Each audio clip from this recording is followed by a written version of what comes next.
বন্ধুরা দেখুন, এখানে তৈরি হচ্ছে কাজু বরফি। কাজুগুলোকে ভালো করে পেস্ট করা হচ্ছে, মেশিন দিয়ে পেস্ট করা হচ্ছে। কাজুগুলো ধুয়ে তারপরে যে এখানে কড়াই দিয়ে জাল দেওয়া হচ্ছে।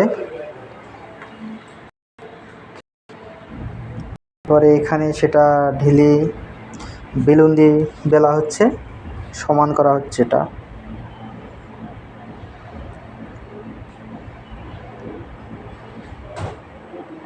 পরিষ্কারভাবে তারপরে এখানে দেখুন যে রুপোলি চাদর, যে রুপোলি বরফ বলা হয়, এটা দেওয়া হচ্ছে। তারপর এটা কী হচ্ছে, স্কেল দিয়ে ভালোভাবে কেটে দেওয়া হচ্ছে পিস পিস করে।